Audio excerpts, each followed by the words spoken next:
Hi friends, welcome to my channel. ఈరోజు మనం మచిలీపట్నంలో ఉన్న వాల పూజ ఆంజనేయ స్వామి వారి గుడికి వచ్చాము. ఇక్కడ ప్రత్యేకత ఏంటంటే ఆంజనేయ స్వామి వారి తోకలో పార్వతీ అమ్మవారు ఉంటుంది. ఈ ఆలయం మచిలీపట్నం బచ్చుపేట వెంకటేశ్వర స్వామి వారి ఆలయం ఎదురుకుండా ఉంటుంది.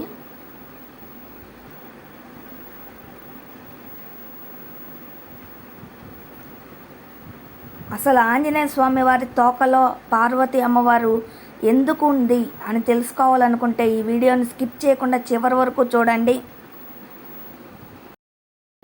అసలు ఆంజనేయ స్వామి వారి తోకలో పార్వతీదేవి ఎందుకుందని ఇక్కడ పూజారి గారిని అడిగితే ఆయన నాకు 2 విధాలుగా చెప్పారు.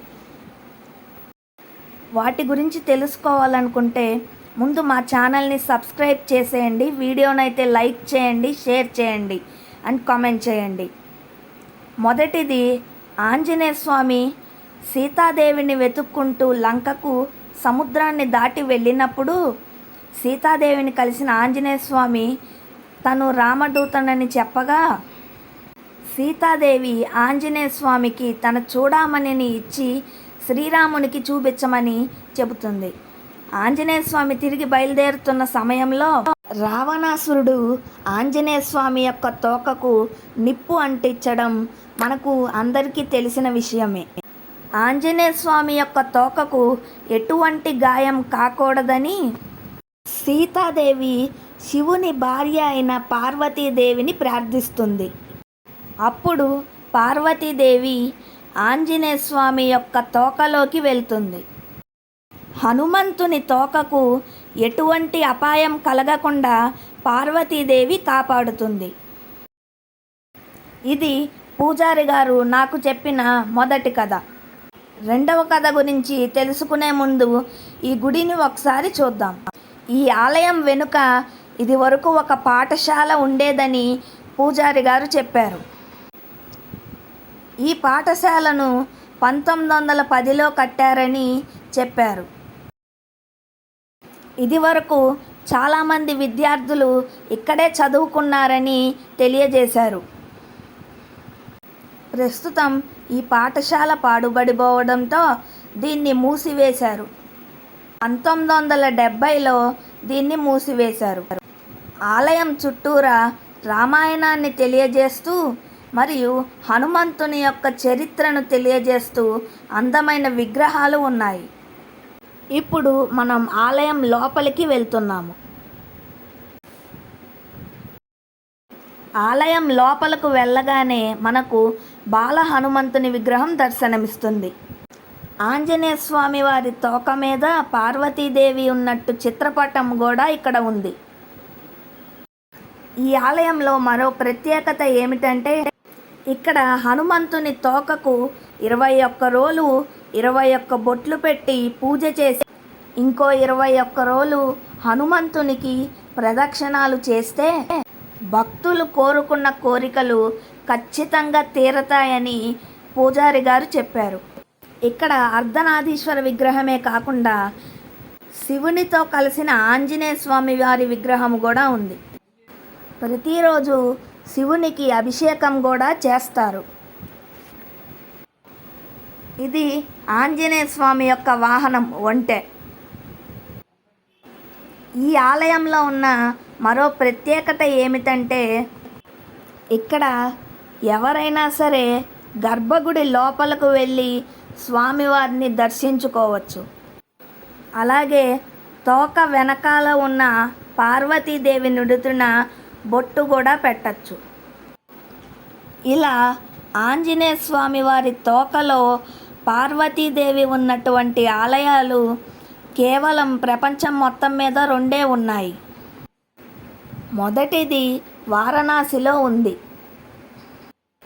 రెండవ ఆలయం మన మచిలీపట్నంలో బచ్చుపేట వెంకటేశ్వర స్వామి వారి గుడి ఎదురుకుండా ఉంది.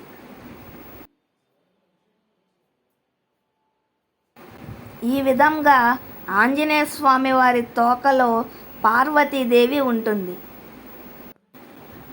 ఈ పార్వతీదేవికి బొట్టు పెట్టి మరియు తోకకు 21 రోజులు పూజ చేస్తే తాము అనుకున్న కోరికలు ఖచ్చితంగా నెరవేరుతాయి.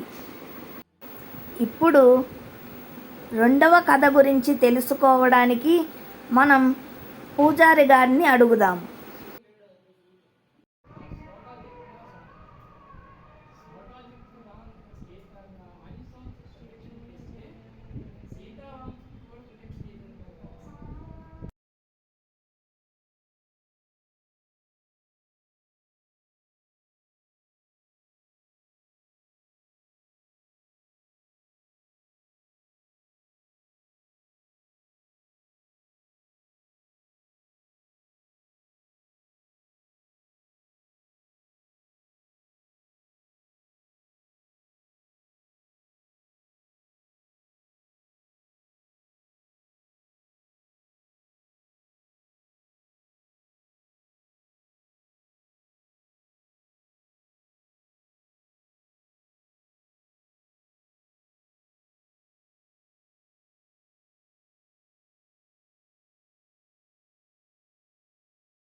సొంత గౌరీదేవి ఉండాల్సిన అవసరం ఏంటి?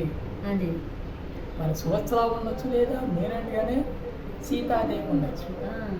సీతాదేవి ఎందుకు ఉండట్లేదు? ఆవిడ పతివ్రత. ఒకటి, రావణాసుడు ఎత్తుకొచ్చి అశోకవనం కింద కూర్చోబెట్టి సీత యొక్క దుఃఖానికి కారకుడు రావణాసుడు. మరి సీతాదేవి ముట్టుకోవాలంటే తన భర్తే ముట్టుకోవాలి. శ్రీరామచంద్రుడు రావాల్సిందే, దుష్ట సంహారం చేయాల్సిందే, ఆయనతో పాటు వెళ్ళాల్సిందే.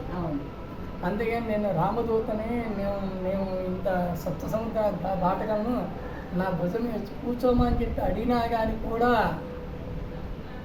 సీతాదేవి ఎక్కల, ఆయనతో పాటు వెళ్ళలేదు. రావణాసుర సంహారం జరగాలి, జరిగింది. తర్వాత సీతాదేవిని తీసుకుని రాముల వారితో సహా రాముల వారు ఓ పక్కన, సీతామ్మవారు ఓ పక్కన, రెండు భుజాల మీద ఇద్దరిని ఎక్కించుకుని తీసుకొచ్చారు తప్ప ఆవునొక్కదాన్ని కానీ ఆయన ఒక్కదాన్ని కానీ తీసుకురాలి. నేను బాగా గుర్తించుకోండి, రాముల వారు ఒక్కరు కానీ సీతామ్మవారు ఒక్కరు కానీ ఎప్పుడూ తీసుకురాలేదు. అంటే భార్యాభర్త మధ్య సంబంధం ఏంటంటే వారిద్దరూ ఒకరి విడిచి ఒకరు ఉండలేని బంధం అని.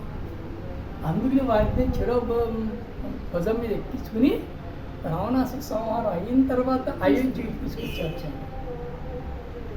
అందుకని మరి అంత తీసుకొచ్చేటువంటి వాడు మరి సీతాదేవి 6 సంవత్సరాలు ఎందుకు ఉండలేకపోయింది? అసలు 6 సంవత్సరం ఎవరు అని కొత్త పూర్వోత్తరాలు. ఆ రెండవ కథ ఏమిటంటే, ఆంజనేయ స్వామి శివుని యొక్క స్వరూపం. అంటే ఆంజనేయ స్వామి శివుడి అంశ.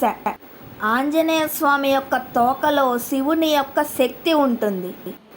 ఆంజనేయ స్వామిని పూజిస్తే శివుణ్ణి పూజించినట్టే. శివుని యొక్క భార్య పార్వతీదేవి కాబట్టి ఆంజనేయ స్వామి తోకలో పార్వతీదేవి ఉంటుందని పూజారి గారు చెప్పారు.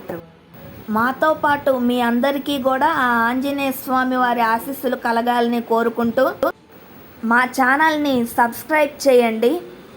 ఈ వీడియోని లైక్ చేయండి, షేర్ చేయండి, కమెంట్ చేయండి. అలాగే నన్ను సపోర్ట్ చేయండి. ధన్యవాదాలు. జై శ్రీరామ్.